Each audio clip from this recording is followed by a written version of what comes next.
ഇക്ക പോയി ഇന്നെന്താ വേണം കഴിക്കാൻ ഉച്ചക്ക്? ഉച്ചക്ക് എന്താ കഴിക്കാൻ വേണം? ഇന്ന് ഞായറാഴ്ച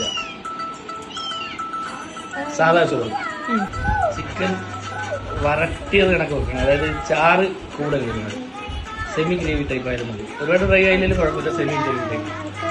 പിന്നെ പരിപ്പ് കറി, പരിപ്പ് കറി, ഇത്തിരി പപ്പടവും കൂടെ മതി. ഒരുപാട് സാധനങ്ങൾ വേണ്ട. പക്ഷേ കറി ഇത് കണക്കിന് കൂടെ കറി ഇതുപോലെ ആവും, ഇതൊക്കെ വെള്ളം കണക്കാവും. നമ്മൾ ഈ വെള്ളം കണക്കത്തെ കറി കൂട്ടി അവിടെ നിന്നൊക്കെ ലീവിന് നിൽക്കുമ്പോൾ ഇത്തിരി നിങ്ങളത് കട്ടിയാക്കി തരാം. നോക്കട്ടെ എങ്ങനെ നിനക്ക് പറ്റുന്ന രീതി ചെയ്യും. നടുവിനിലോ തെരുവിനിൽ മിത വെയിലിനിൽ ഇത വെളിച്ചത്തിൽ മഴ വരുമെന തരുമെന അണ്ടത്തിൻ എണ്ണം എന്ന നീ അമത്തിടും വീട്ടുകൊണ്ടുള്ള